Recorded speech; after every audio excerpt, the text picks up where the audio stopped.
I first heard about David Whyte 6 years ago when I started working with a CEO organization called Vistage. David Whyte's poetry is quite literally part of the training curriculum for Vistage group chairs. His work, his poetry, is so evocative that it is what we use to help connect leaders with a hidden part of themselves, with an unclaimed part of themselves. And so David is here today quite literally to open us up. So without further ado, David Whyte and his talk, Life at the Frontier and the Conversational Nature of Reality.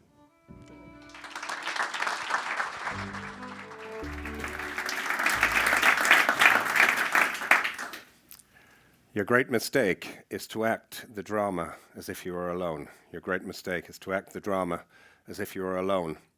As if life were a progressive and cunning crime with no witness to the tiny hidden transgressions. As if life were a progressive and cunning crime with no witness to the tiny hidden transgressions. To feel abandoned is to deny the intimacy of your surroundings. Surely, even you at times have felt the grand array, the swelling presence, and the chorus crowding out your solo voice. You must note the way the soap dish enables you, or the window latch grants you courage. Alertness is the hidden discipline of familiarity. Alertness is the hidden discipline of familiarity. The stairs are your mentor of things to come. The doors have always been there to frighten you and invite you, and the tiny speaker in the phone is your dream ladder to divinity. Put down the weight of your aloneness and ease into the conversation. Put down the weight of your aloneness and ease into the conversation. The kettle is singing even as it pours you a drink. The cooking pots have left their arrogant aloofness and seen the good in you at last. All the birds and creatures of the world are unutterably themselves. Everything, everything, everything is waiting for you. Your great mistake is to act the drama as if you were alone. As if life were a progressive and cunning crime with no witness to the tiny hidden transgressions. To feel abandoned is to deny the intimacy of your surroundings. Surely, surely even you at times have felt the grand array, the swelling presence, and the chorus crowding out your solo voice. You must note the way the soap dish enables you, or the window latch grants you courage. Alertness. Alertness is the hidden discipline of familiarity. Alertness is the hidden discipline of familiarity. The stairs are your mentor of things to come. The doors have always been there to frighten you and invite you, and the tiny speaker in the phone is your dream ladder to divinity.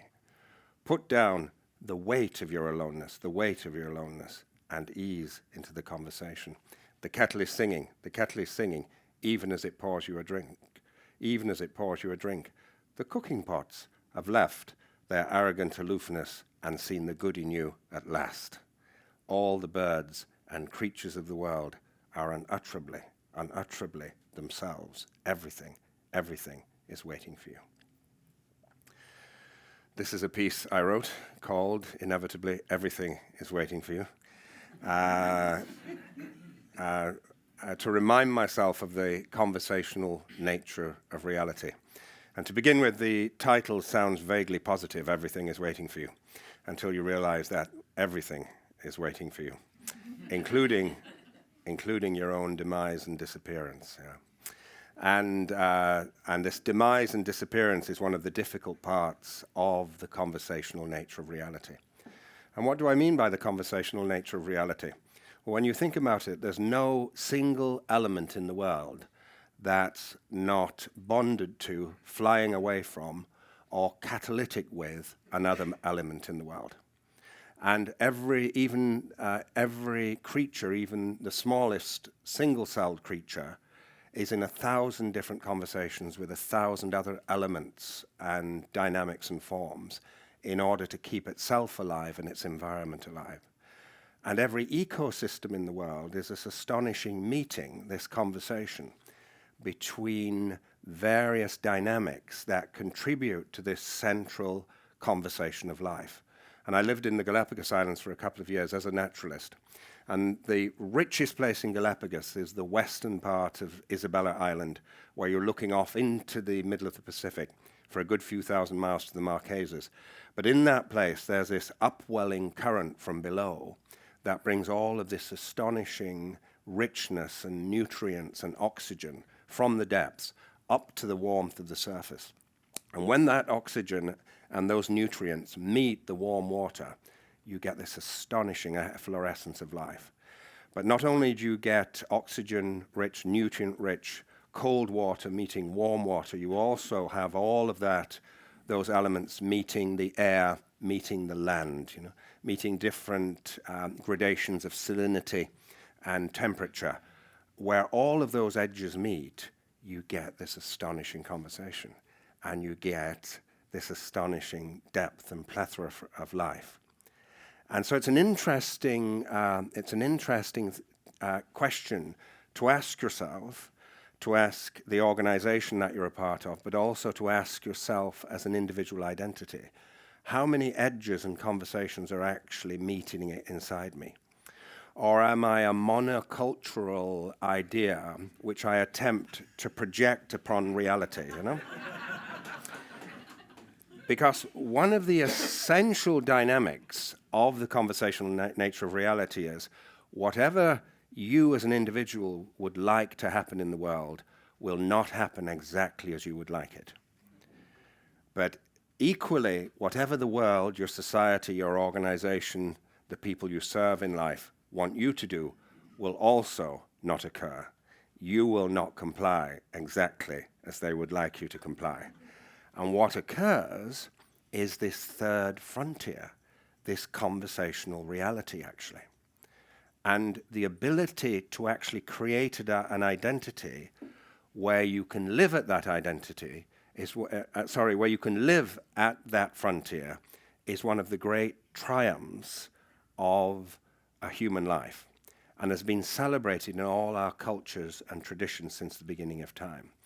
But it takes a different form of identity than the strategic part of your mind, which sees yourself as a piece of ammunition which you're going to fire at the target of existence.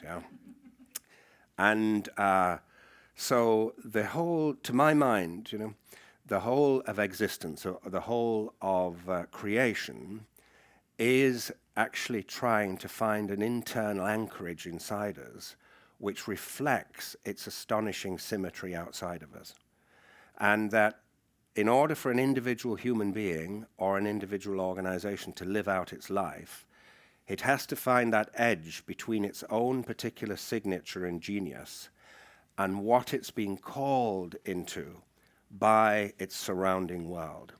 And the ability to live at that live edge and to create an individual identity, a leadership identity if you're actually helping to run an organization, or a civic identity where you're representing the future of your country actually in a living, imaginative way, is one of our necessary disciplines of this time.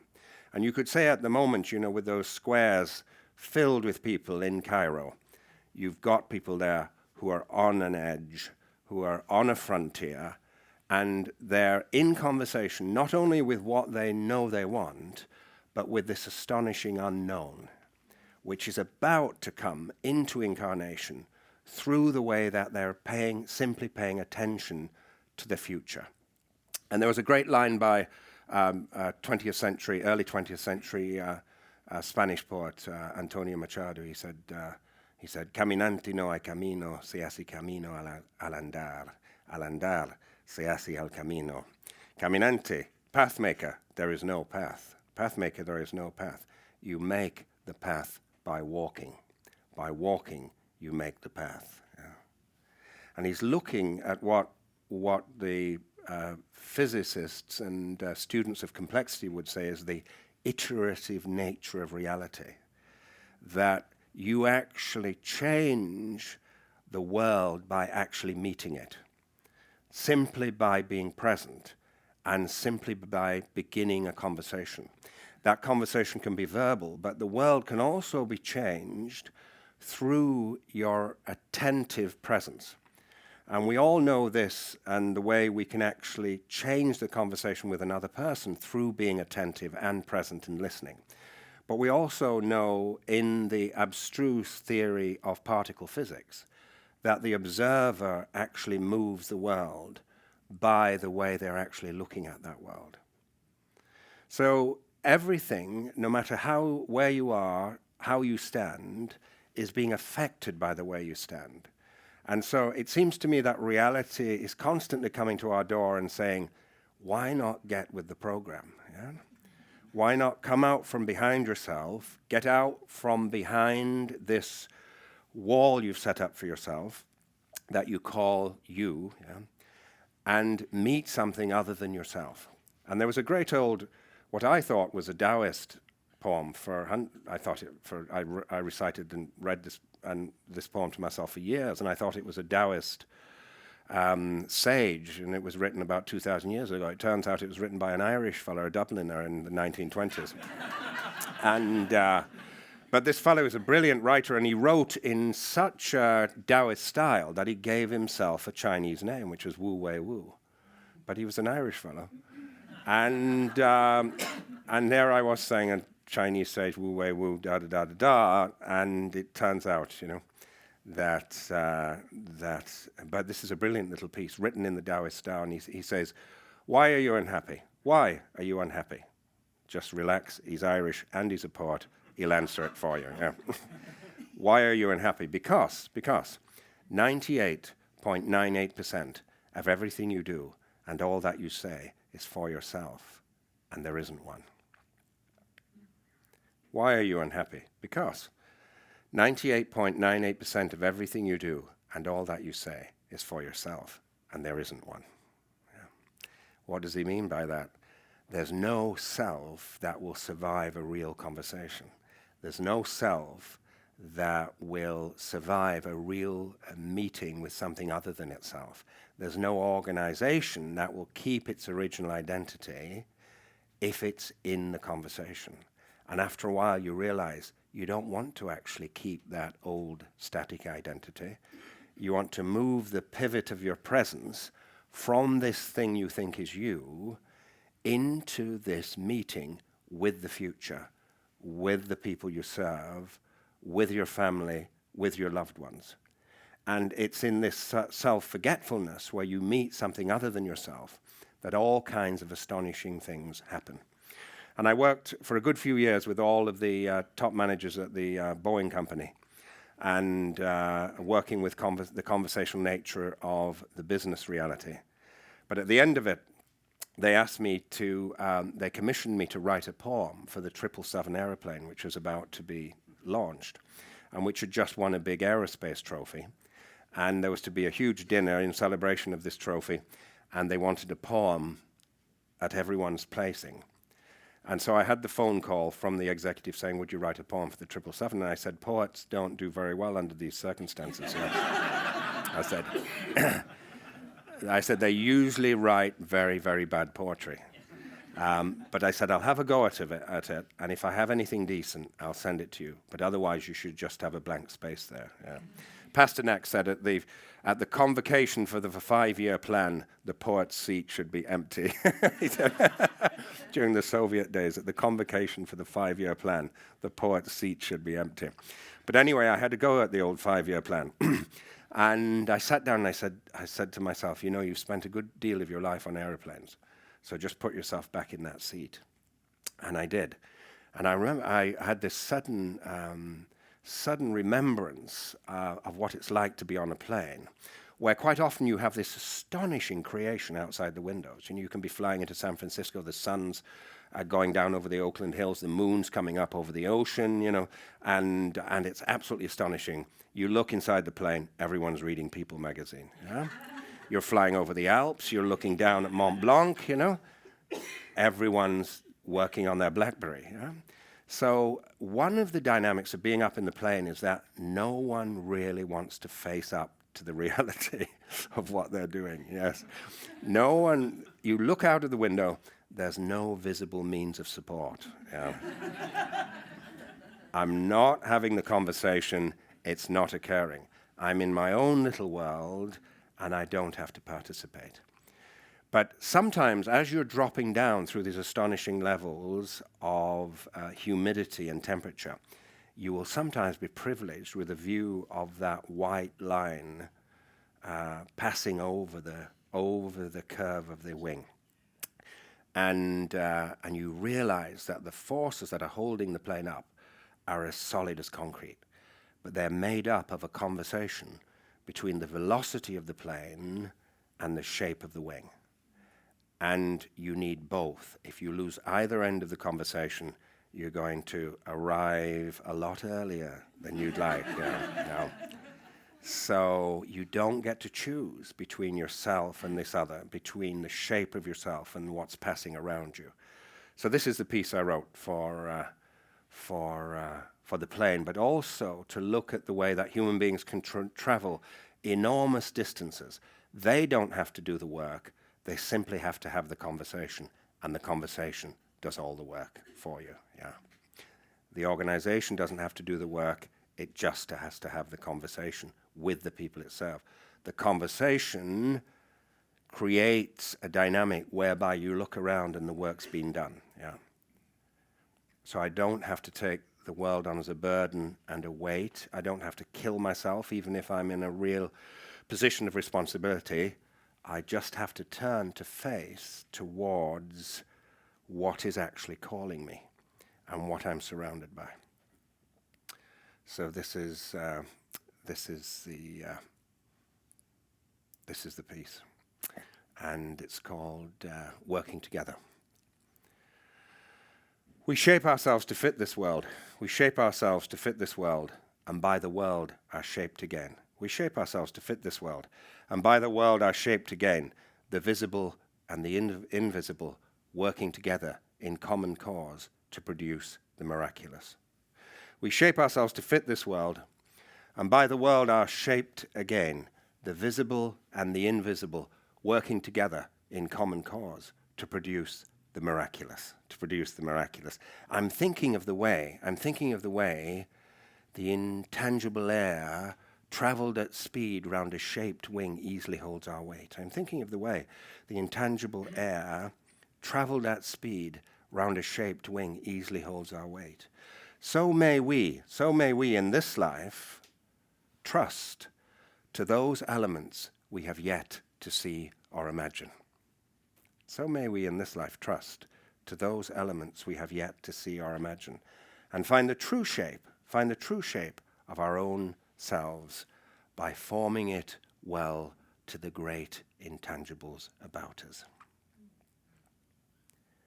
We shape ourselves to fit this world, and by the world are shaped again, the visible and the invisible working together in common cause to produce the miraculous. I'm thinking of the way the intangible air traveled at speed round a shaped wing easily holds our weight. So may we in this life, trust to those elements we have yet to see or imagine. Trust to those elements we have yet to see or imagine, and find the true shape of our own selves by forming it well to the great intangibles about us.